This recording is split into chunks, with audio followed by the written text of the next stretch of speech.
Ger O'Meara is the co-founder and CEO of Spirable. Spirable, really interesting company. They're doing lots of things in the sort of AI, performance, personalization space. They actually won one of our innovation pitches with McCormick Foods recently. So I'm going to ask for a very, very warm welcome for Ger to join the stage. He's going to be talking about creative performance and how you unleash your creative superpower with AI and insight. So a warm welcome for Ger, please. Thank you very much. Good afternoon, everybody. Excited to talk to you today about creative AI. When we think about creative, even going back to the 50s, the smartest admin understood that creative was a powerful force, and it's what drives performance and outcomes for brands. And if we think back to the last couple of decades, you can remember some of the greatest advertising campaigns. The Milky Bar Kid, the Coca-Cola guy, Cadbury's Gorilla, etc. And why can you remember that as a question? Well, Google and Facebook have crunched a lot of data, and they understand that about 70% of the performance of your campaign is down to the creative. Are you creating a story that's compelling and going to get attention for your audience? And if you can do that, you're going to get the results for your brand. And I guess the question is, well, why isn't everybody doing that? If creative is so important, why isn't every brand knocking out great creative time after time? And the reality is there's a lot of challenges around coming up with good creative and good storytelling. And a lot of them have to do with the fact that it's a very manual process, it's difficult to scale, and you're depending on your creative person to keep coming up with new ideas. And no matter what you do, there's a bias built into your creative team. And over time, it becomes very difficult to scale that creative process. Well, that's what's changing, and it's changing today. And Spirable is actually launching a new creative intelligence product that changes the way brands approach storytelling. And what we're enabling these brands to do is we're enabling them to understand why their creative is performing well or not so well. And that changes your ability to actually put together creative that is going to work and get the attention of your customers. How do we do this? Well, we bring together years of AI work that allows you to analyze your videos, your creative, before it actually goes live. And you can start to get an understanding as to, will version A or version B perform better? And why? What is it about the object, the layer, the motion, the text density, or the memorability of an image? All these different stimuli that actually gets somebody's attention and drives the performance for the brand. And essentially what that's doing is, it's taking the guesswork out of your whole creative process. Because now when you're inside Spirable in our template builder, building your story or your video template, you've got an AI assistant that's essentially guiding you along and telling you this particular asset over this one is going to get more attention from your audience. It's going to drive the performance. It's going to be good for your brand outcomes. And it's guiding you through that journey right from the start as you're building your template. It's telling you, okay, this asset over this asset is going to be more effective. And we break that down then into 3 different areas. The first area is around computer vision. So that's that looking at all those assets, looking at how you're putting your template together and giving you insight into what's going to work the best. The second thing we're doing is we're looking at, well, what worked well for you as a brand in the past? So historically analyzing all your creative and figuring out, as a brand, this is what works well for you, and giving you that insight that guides your future storytelling. And the final area, and what we're layering across the top of all this, is all that knowledge that is out there from the likes of Facebook, Google, etc., around best practice. So giving your creative team the guardrails that's allowing them to create a story that's more likely to perform better for your brand. And the question is, okay, well, how can we prove that this works? And well, I'm going to show you how. And this is from our work with Aldi, the grocery retailer. Over here, what we have is, we've got an example of dynamic video that they put together. This is what their creative team sat down and came up with. Using the Spirable Creative Intelligence product, they were able to analyze how likely is an audience to engage with that video. What is the attention curve? And the graph that you see there is the attention drop-off. So you can see, if you put this video live, the likelihood is at the start, you're going to get these peaks of attention. You're doing really well. Your audience is focused on your creative. They're engaging. As you get to the middle of the video, there's a massive drop-off. And the question is what? Now, there's a whole load of stimuli going on there. You've got animation, you've got text density, you've got imagery. And what the platform is doing is flagging that it's the actual image that is causing a drop-off in intention. So what Aldi did was, they took that learning and they created a new example, a new version of their actual video through the Spirable template builder by removing one of the scenes and replacing it with another scene. And what they did then was, they said, okay, well, we're not going to take it for granted. We're going to take our original version that our creative team came up with, and we're going to take the Spirable Creative Intelligence version, and we're going to put the two of them live in a creative split test, and we're going to see which one performs better. And the creative AI outperformed the original by 7 or 8%.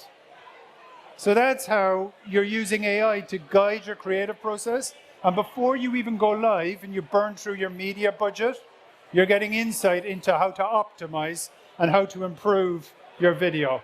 That's what Aldi did, 8% uplift without burning $1 worth of media budget. It's creative optimization driven by AI, driven by creative intelligence, and it doesn't stop there. Within the platform, you can make the changes, create your multiple versions, push them all live, and see the uplift in the actual performance. That's our story. We're based here at the Cabana next door. Love to talk to you guys. So, Ger, thank you very much. Thank you. We've got time for a little bit of Q&A, Ger. It's really interesting. You talked a lot about attention. We've had a whole mini event within MADfest based on attention today. Seems to be a bit of a driving force in new currency and advertising.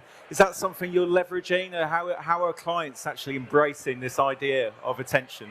Absolutely. It's all about it. It's all about attention. I think when we're looking at it from a creative AI perspective, what's so critical is the first second and a half. If you don't capture somebody's attention in that first second and a half, you've lost them. You're there on social, you're scrolling through your Instagram feed. If you don't have something really compelling, you've lost their attention and your opportunity's gone as a brand. So a lot of what we're doing is enabling brands to use AI to look at all their assets and figure out how can they capture somebody's attention in that first second and a half, stop the thumb scrolling past, and then hold them there so that that person gets the story. And then once they've seen the story, that just drives the recall. It all starts with the first second and a half. So we do have shorter attention spans than mosquitoes. You need to capture that first 2 seconds. And what's the link to actual performance, to sales? You know, how does that actually follow from those 2 minutes of 2 seconds of attention through to the sale? Well, you could see it there for Aldi. That ability to avoid the drop-off, it's 7-8% increase in engagement. And what that does is it's all the way through the funnel. You're driving more click-throughs, you're driving more conversions, and ultimately more sales. And when you think about the media budgets that the bigger brands are spending, if you can move the needle by a couple of percent, it's a major return on investment for the brand. So attention at the end of the day equals ROI for the brand. And we've always suffered, perhaps as an industry, of this church and state relationship between technology and creativity. We had Rory Sutherland talking about this yesterday. What does the whole industry, particularly agencies, need to do to actually have a much more fruitful relationship between technology and creativity? Absolutely. You know, the creatives aren't going away. So Dan, the creatives are going to be there. They're coming up with the big ideas. They're coming up with the modular assets. They're out there shooting assets. But what you're doing with data and AI is you're giving them a steer as to what works best. So before you even go out and shoot your assets, you're looking at a historical analysis of what's worked well for you as a brand in the past. So now you're more focused and your decision making is driven by data on what actually drives performance. The creatives aren't out of a job, but what they're doing now is they're supercharged by data and AI, so they focus on stuff that's going to work. And it changes storytelling. It's a better story. It drives performance for the brands. So the future is, it's not going to be robots building the whole creative output. What it is it's humans supercharged by AI and data. We had LiveRamp talking just a moment ago, and we were talking about the sort of complexity of the ad tech ecosystem and all the things that you need to worry about. I mean, is this just another thing that marketers need to think about? How can it actually make people's lives easier? Yeah, you see, I think, is it just another thing? Well, I think it's probably the main thing. It's Google said through their research that 70% of performance is driven by the creative. So you can be optimizing your media all day long, but unless the creative is right and is compelling for your audience, it's not going to get the results. So, as far as we're concerned, as far as Google's concerned and Facebook's concerned, it starts with the storytelling. It starts with the creative. And then after that, you can refine and you can tune it and you can optimize it, but it starts with the story. And how do you actually scale this stuff? How scalable is it? So that's a very good question. And that's where Spirable started, was in the scale side. So we're a data-driven technology. And essentially you create a template, you push the data through it, and you create thousands of versions. And that's how you scale it. You use technology, you use data, and you take the good ideas, you bring the AI together with it to optimize it, and then you push the data through the technology and you create thousands of versions. And that's how it works. Without the technology, it's impossible. You can't do it manually, you can't work at the scales, and you can't keep it repeat every day, every week, that performance without the technology and the data behind it. Big theme of this event, I think in particular, and lots of the conversations that you follow online, is around brand safety. Obviously, we're putting a lot of trust in the machines here to deliver the right creative. How do you actually avoid the wrong creative being in the wrong place at the wrong time? It's a very good point, and obviously, we've built a workflow that has a focus on, quality control, testing, and putting those checks in place that make sure that the right video goes to the right audience. So that's a big part of it. So QA testing and making sure that the brand is on, the creative is on brand is key. But also then what we've done is we've built into the technology the client's brand guidelines to make sure to add those guardrails, to make sure that what the machine is generating isn't starting to, go off the reservation and starting to create content that doesn't align with the brand. So you've got a combination of technology, keeping it on brand, and then you've got that QA step, which gives it that human layer that can double check that everything is spot on before it goes out the door. Fantastic. And I'm going to ask I guess, a fairly big question. I mean, quite a lot has happened in the world recently, and a lot of brands, are they making decisions around where they place ads, their creative, based on old patterns of human behavior? What sort of data are you collecting, and how can that actually inform future decisions and where the world is going right now? It's a very interesting Ended on question. a big one, sorry. Yeah, no, it's a very interesting question, and I think we started the presentation talking about the 1950s. Certain things haven't changed. People love a good story, Dan, and that hasn't changed and that won't change. But how we tell a story has changed, and how we distribute it across the channels, etc., is changing very quickly. So, I think storytelling and good storytelling hasn't changed, but how you approach the process of building the story and where you're going to push that story out to has changed very quickly. And even what worked 3 years ago won't necessarily work today. So you have to keep on top of it. And as a technology company, we're always looking to the future. And, we're talking about video today. Very quickly, who knows what the formats will be in the future or where it will be pushed out. It's Instagram, Facebook, Twitter, Snap, YouTube today. Who knows where it's going to be tomorrow. Fantastic. We're just about out of time, Ger. I'd like everyone to thank Ger for a fantastic session. Thanks, Ger. It's been a pleasure.